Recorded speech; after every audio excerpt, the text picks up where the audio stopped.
Hello viewers, welcome you all. আজ আমরা কিছু মজাদার ডাবল ওয়ার্ডস এবং তাদের ইংলিশ শিখতে যাচ্ছি, যেগুলো হলো বলির পাঠা, কলির কেষ্ট, দুধের শিশু, দুধে ভাতে, রক্তচক্ষু, চক্ষু চড়ক গাছ বা চক্ষু ছানা বড়া, সৎ সাহস, বুকের পাটা, পিস্টান এবং সবশেষে কানাঘুষা। প্রথম শব্দটি হচ্ছে বলির পাঠা, যার মানে হচ্ছে পরের জন্য উৎসর্গকৃত প্রাণী বা অন্যের কৃতকর্মের ফল যে নিজে ভোগ করে, বা কোনো ব্যক্তি যখন কোনো দোষের ভাগীদার হয়। তো এর ইংরেজি হচ্ছে স্কেপগোট। তো বলির পাঠার ইংরেজি স্কেপগোট। এবারে দেখে নেওয়া যাক কিছু সেন্টেন্সেস। সে তার বন্ধুদের কৃতকর্মের বলির পাঠা হয়েছিল। এই বাক্যটির ইংরেজি আমরা এভাবে করতে পারি, he was used as a scapegoat for the actions of his friends.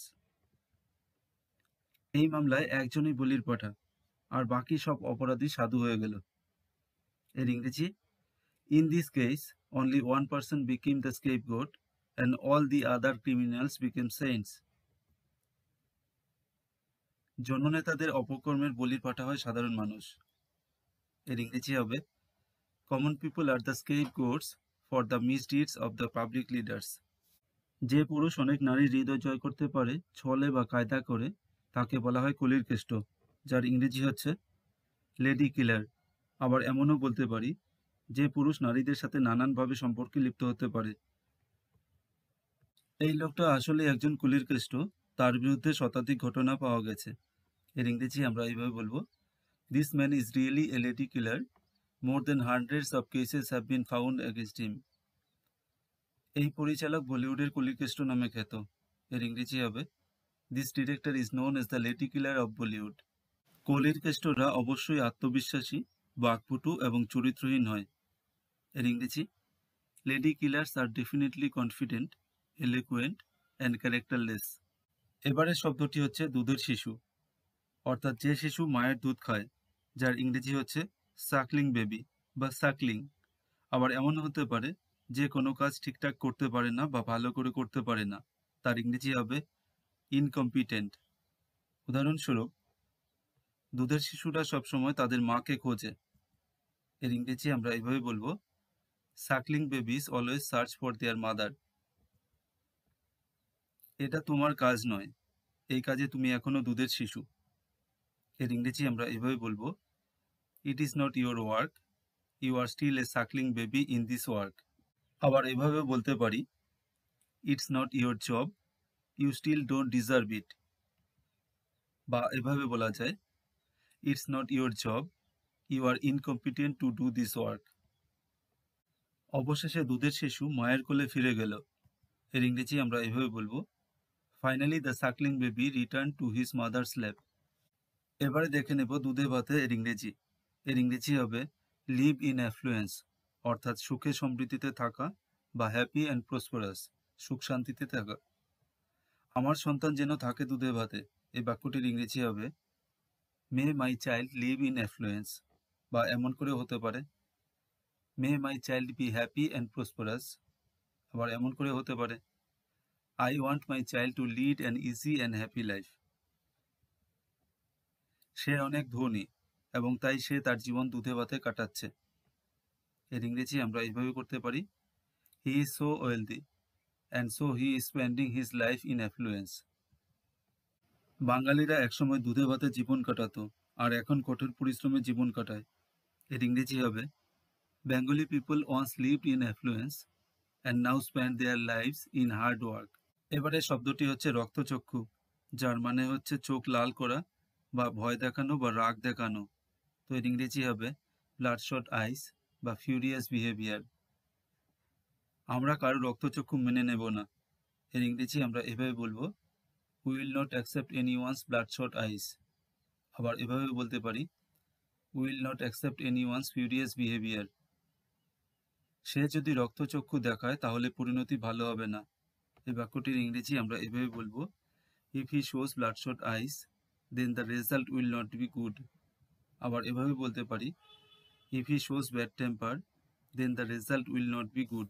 এবারের শব্দটি হচ্ছে চক্ষু চড়ক গাছ বা চক্ষু ছানা বড়া বা চোখ ছানা বড়া।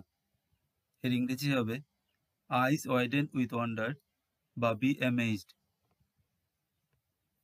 প্রতারণা তদন্ত করতে গিয়ে পুলিশের চক্ষু চড়ক গাছ বা চক্ষু ছানা বড়া।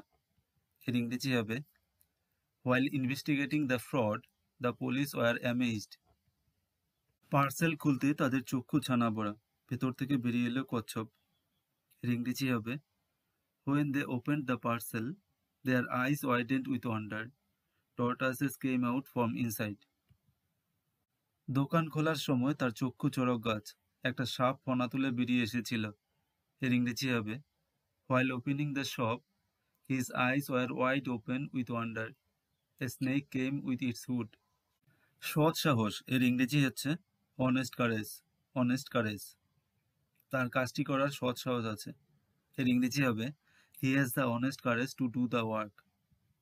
ভুল করলেও সৎ সাহসের সাথে সে সত্যি কথাটি বলেছিল। এর ইংরেজি হবে even if he had made a mistake he had spoken the truth with honest courage. তিনি তাদের সৎ সাহসের জন্য প্রশংসা করেছিলেন। এর ইংরেজি আমরা এভাবে বলবো he praised them for their honest courage. বুকের পাটা, এই শব্দটির ইংরেজি হবে কারেজ বা প্লাক বা বোল্ড স্পিরিট। অন্যায়ের বিরুদ্ধে রুখে দাঁড়াতে তার যথেষ্ট বুকের পাটা ছিল। এর ইংরেজি হবে he had enough courage to stand up against injustice.